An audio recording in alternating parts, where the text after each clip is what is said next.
বাংলা আবাস যোজনায় স্বচ্ছতা আনাসহ কয়েক দফা দাবিতে বিক্ষোভ দেখালো কংগ্রেস কর্মীরা।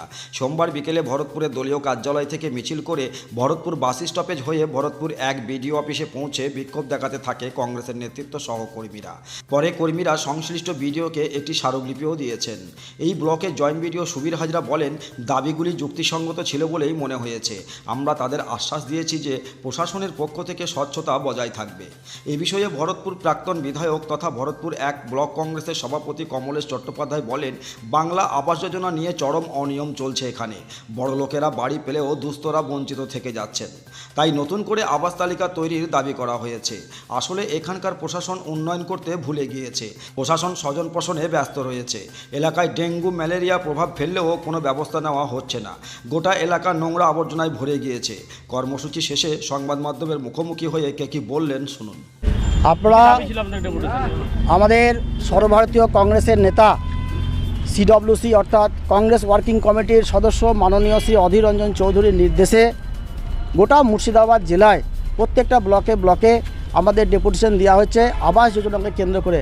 আবাস যোজনায় দুর্নীতিতে ভরা, আবাস যোজনায় যারা বড় লোক, যাদের 5 তলা 6 তলা 4 তলা বিল্ডিং আছে তারা ঘর পাচ্ছে, তাদের ঘর পাচ্ছে, তাদেরকে ঘর পাইয়ে দেওয়া হয়েছে, ঠিক আছে, তারা ঘর পাচ্ছে। কিন্তু যারা সাধারণ মানুষ, গরিব মানুষ, খেটে খায়, মজদুর, টুকটুকি চালায়, অটো চালায়, রিক্সা চালায়, মাঠে মুনিশ খাটে, তারা তিরপল টানি যারা বাড়িতে বসবাস করে তারা পাচ্ছে না।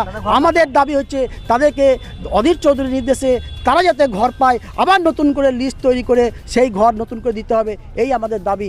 এই নিয়ে আমরা বিডিও সাহেবের কাছে গিয়েছিলাম। পাশাপাশি আমরা গিয়েছিলাম যে হাসপাতালে ম্যালেরিয়া এবং ডেঙ্গু প্রতিদিন হচ্ছে। এই ডেঙ্গু এবং ম্যালেরিয়ার ব্যাপারে কোনো প্রশাসন একদম উদাসীন। এখানকার প্রশাসন কোথায় টাকা আছে চুরি করব, চুরি খাবো, করে কমে খাবো, এই নিয়ে কোথায় কি আছে চুরি করে খাবো এই জন্য ব্যস্ত আছে। সাধারণ মানুষের চিকিৎসা দেওয়ার জন্য এরা ব্যস্ত নয়। তাই আমরা বলতে চাইলাম যে আপনারা হাসপাতালটা পরিষ্কার করুন, সেখানে ম্যালেরিয়া ডেঙ্গুর ওষুধ সাপ্লাই করুন, কুকুরে কামড়ানো ভ্যাকসিন রেডি করুন, এবং এলাকার মানুষের বিভিন্ন জায়গায় ব্লিচিং পাউডার থেকে সমস্ত জায়গায় নোংরাতে ভর্তি, গোটা ভরতপুর ব্লকে সব নোংরাতে ছেড়ে গেছে। 1 কেজি ব্লিচিং পাউডারও কি এলাকায় দেওয়া যায় না? তারই প্রতিবাদ আমরা বিডিও সাহেবকে বলেলাম যে হাসপাতালকে বলা হোক যে সমস্ত জায়গায় ব্লিচিং পাউডার ছড়ানো হোক, ডেঙ্গু ম্যালেরিয়া প্রতিরোধ করা হোক। আমাদের বক্তব্য হচ্ছে যে ধান কিনবে, এবার এই ধান কেনার সময় একটা চাষিকে বলা হয় 15 কেজি বাদ যাবে, 20 কেজি বাদ যাবে, 25 কেজি বাদ যাবে। কেন বাদ যাবে? কি বাদ যাবে টানিয়ে দিতে হবে যে 1 কুইন্টাল ধানে ক কেজি বাদ যাবে, টানিয়ে দিয়ে ধান কিনতে হবে। সেইটা আমাদের একটা দাবি ছিল। আমাদের আরও দাবি ছিল যে আমাদের এই এলাকায় যে কৃষকদের যে বীজ সরবরাহ করা হচ্ছে, অতি নিম্নমানের বীজ সরবরাহ করা হচ্ছে, এত নিম্নমানের বীজ সরবরাহ করা হচ্ছে যার জন্য সাধারণ কৃষকরা, সাধারণ চাষিরা, বড় চাষিরা বাজার থেকে, ভরতপুর বাজার থেকে তারা ধানের বীজ, সরষার বীজ, ছোলার বীজ, এই সমস্ত বীজ কিনে নিয়ে গিয়ে জমিতে লাগাচ্ছে। সরকার যে বড় বড় মুখে কথা বলছে যে আমরা এই বীজ দিলাম, এই দিলাম, তাই দিলাম, তো কই মানুষ তো কিনছে না। হ্যাঁ, তাদেরকে দিচ্ছে নেতারা, তাদের পাশের লোকগুলোকে তৃণমূলের নেতারা দিচ্ছে মিটিং মিছিলে নিয়ে আসার জন্য, তাদেরকে দিচ্ছে ছোলা সিদ্ধ করে খাওয়ার জন্য, ছোলা ভাজা খাওয়ার জন্য, কলাই সিদ্ধ করে খাওয়ার জন্য দেওয়া হচ্ছে। চাষির কিন্তু কোনো উপকার হচ্ছে না। তাই আমাদের বক্তব্য ছিল উন্নত মানের বীজ এখানে সরবরাহ করা হোক। তাই আমরা বিডিও সাহেবকে আমরা বলে এলাম, এবং পাশাপাশি আমরা বলে এলাম যে এলাকায় রাস্তাঘাট সব শেষ করে দিচ্ছে। এই যে জলের পাইপ বসছে, রাস্তার মিডিলে জলের পাইপ বসছে। আমরা যখন পূর্ত কর্মাধ্যক্ষ ছিলাম, জেলা পরিষদ ছিল, অধীর চৌধুরী যখন আমাদের লোকসভার মাননীয় অধীর রঞ্জন চৌধুরী যখন লোকসভার এমপি ছিলেন, সমস্ত রাস্তা আমাদের তৈরি করা। আজ আমাদের বুক ফেটে যাচ্ছে।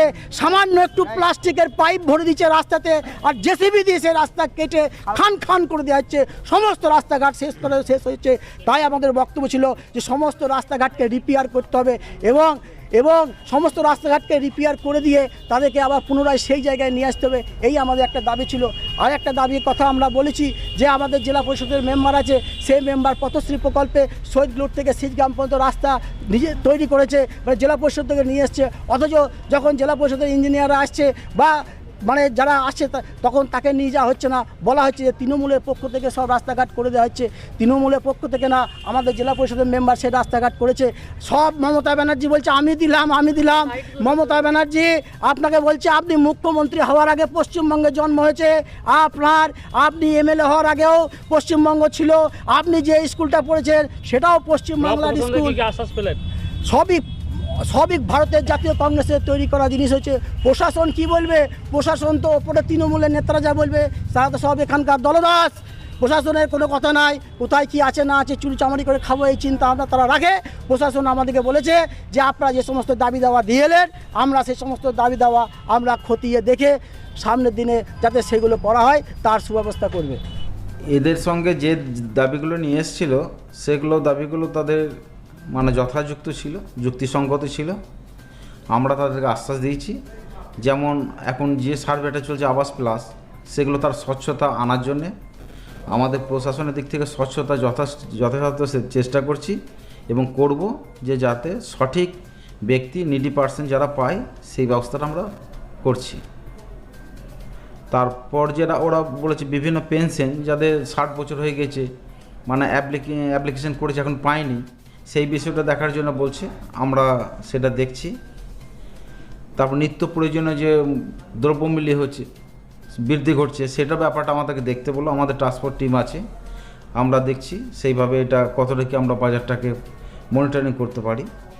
আর সরকারি ন্যায্য মূল্যে যেটা কৃষকদের যে ধান যে ক্রয়, সেই ব্যবস্থাটা ওনাদেরকে আমরা বলেছি যে আমাদের ওয়েবসাইটে অলরেডি রেজিস্ট্রেশন শুরু হয়ে গেছে। এখন সব বায়োমেট্রিক এবং পোর্টাল বেসিস, সেইভাবেই তারা রেজিস্ট্রেশনটা করুক এবং যেভাবে যা পদ্ধতি আছে তারা সেইভাবেই করবে। আশা করি যে প্রশাসনের দিক থেকে কোনো ত্রুটি আমরা রাখবো না, আমরা ভালোভাবে এই কাজটা করতে পারবো। বিধবাদের যে পেনশন পাচ্ছে না, অনেক বিধবাই অভিযোগ করে যে যাদের নাম আছে এখন পেনশন ঢুকছে না, তাদের জন্য কী ভাবছেন? যে বিধবারা পেনশন এখনো পাচ্ছে না বা পেয়ে বন্ধ হয়ে গিয়েছে, হ্যাঁ, এটা কিছু 3-4 মাস বলছে, সেটা আমরা দেখছি অলরেডি অনেক চালু হয়ে গেছে। কিছু কিছু ক্ষেত্রে হয়তো তাদের অসুবিধা, হয়তো অ্যাকাউন্ট নাম্বার হয়তো তাদের ভুল ছিল বা অন্যান্য কারণগুলো, সেগুলো আমাদের যে বাংলা সহায়তা কেন্দ্র সেখানের মাধ্যমে, তারপর আমাদের সেলের মাধ্যমে সেগুলো আমরা দেখছি। আর ধান মাঠে চাষিরা অলরেডি মাঠে উঠছে, কিন্তু সরকারিভাবে এখনো কেনা হচ্ছে না, মানে খড়েদের উপদ্রব মাঠে দেখা যাচ্ছে, সেই সম্বন্ধে আপনাদের কি? না, আমরা তো রেজিস্ট্রেশন শুরু করে দিয়েছি অলরেডি, সব জিপিকে বলে দেওয়া হয়েছে এবং মানুষ জেনেও গিয়েছে, খুব তাড়াতাড়ি শুরু হয়ে যাবে এটা। অনেক চাষিদের ধান রাখার জায়গা নেই, যারা বাধ্য হয়ে খড়ে বিক্রি করছে। না, ওরা তো ডাইরেক্ট তো এখন মিলিয়ে নিয়ে চলে যাবে, হ্যাঁ, অসুবিধা হবে না। আপনার নাম? আমার নাম Subir Hazra, joint development officer, Bharatpur 1। আপনার পছন্দের মোবাইল হ্যান্ডসেট ক্রয় করতে আসুন এক্সক্লুসিভ শোরুম রনি টেলিকম। এখানে টিভিএস, বাজাজ ও স্যামসাং ফাইন্যান্সের মাধ্যমে Oppo, Vivo, Realme, MI, OnePlus, iPhone কিস্তিতে মোবাইল পাওয়া যায় এবং পুরনো মোবাইল এক্সচেঞ্জ করা হয়। আমাদের ঠিকানা ভরতপুর বাজার আলিয়া হাই স্কুলের সন্নিকটে, ভরতপুর, মুর্শিদাবাদ। মোবাইল নম্বর 8170880880।